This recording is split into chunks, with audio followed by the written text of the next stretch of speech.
I remember the chair, not the house, not the day, just the chair. It was by the window, same spot I used to sit every evening, and that day I was already sitting there before the sun went down, didn't turn the TV on, didn't pick up my phone, just sat there. And I had this thought, quiet, almost like it didn't want to be heard. When did I start running out of time? I didn't answer it. I just stayed there, watching the light fade, like I had done 1,000 times before, only this time it felt different. Life didn't feel fast back then. That's the strange part.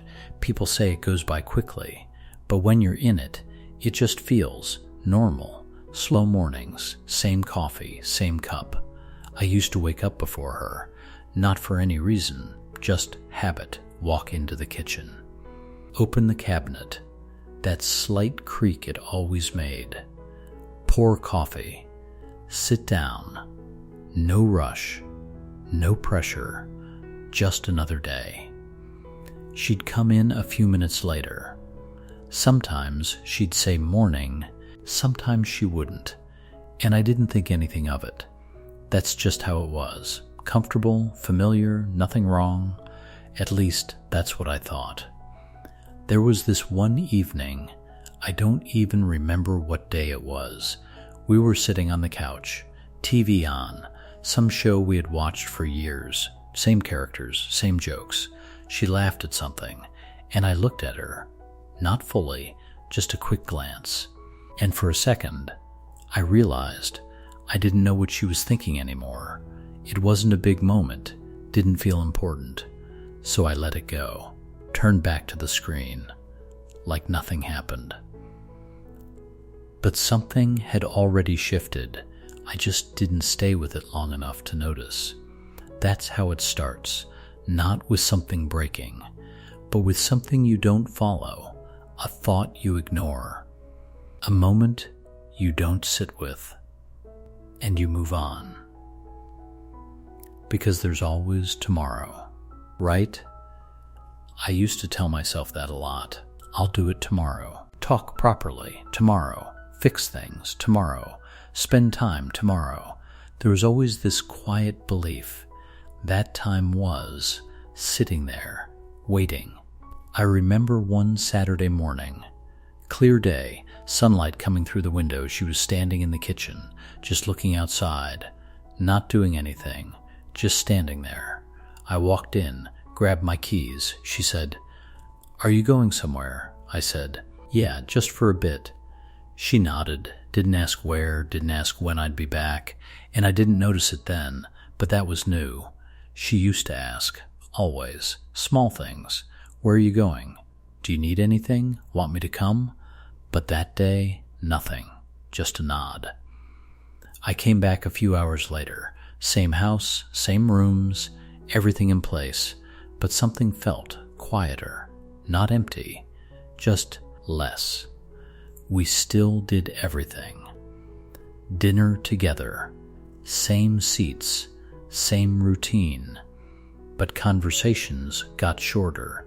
You don't notice it right away. It happens in small cuts. A question becomes a one-word answer. A story becomes never mind. A moment becomes silence. And you adjust. That's the dangerous part. You adjust. You tell yourself, this is just how things settle. This is what comfort looks like. This is normal.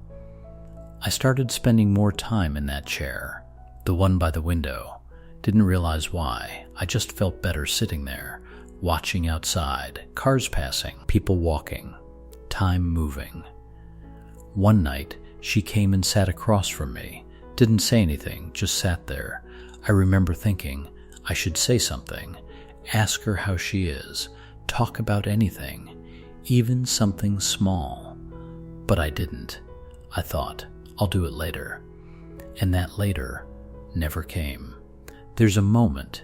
It doesn't look like much, but it matters more than anything else. It's the moment you choose silence, when you could have chosen connection, and you don't realize that moment doesn't come back. Years passed like that, not in big events, just days stacking on top of each other, same routines, same quiet, same distance.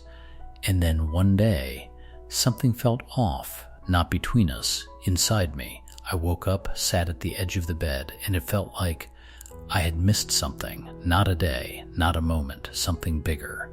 I went into the living room, sat in that chair, looked around, same walls, same furniture, same life.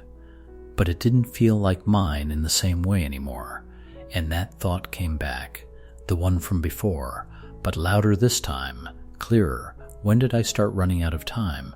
I tried to think back, to find the moment things changed, but there wasn't one. Just small things, tiny shifts, moments I didn't hold on to, conversations I didn't have.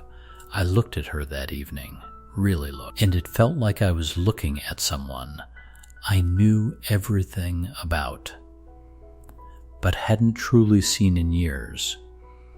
That's when it hit me. Not all at once, just slowly, like something settling in your chest. Time didn't run out suddenly. I gave it away, piece by piece, in moments I thought didn't matter, in conversations I delayed, in things I assumed would always be there. You think you have time. That's the mistake. Not in a big, obvious way, just this quiet assumption that life will keep waiting for you to catch up. But it doesn't. It keeps moving, even when nothing feels like it's changing. I sat there that night, long after everything went quiet, and I realized something I wish I had understood earlier. It's not the big moments that shape your life. It's the small ones you ignore, the ones you think don't matter, the ones you say, "I'll come back to this," because one day you try to come back, and it's not there anymore. I don't remember every detail of my life. Most of it is just a blur now. But I remember the feeling, that quiet realization that I had been living like time was something I owned. And I didn't. If you're sitting somewhere right now, thinking you'll fix things later, say things later, be present later, you won't notice when later disappears. It doesn't announce itself, it just stops showing up. I used to think regret was loud, something dramatic, something you'd see coming. It's not. It's quiet. It sits with you. In a chair by the window, in a moment that feels like every other moment, until it doesn't. I'm 77 now, and if there's one thing I know, it's this. You don't lose time all at once. You lose it in pieces you didn't think mattered, and by the time you see it clearly, you're already looking back. That chair is still there, same place, same view, but I don't sit there the same way anymore. Because now I know what I didn't know back then. Time was never waiting. It was leaving, quietly, and I didn't notice, until it already had.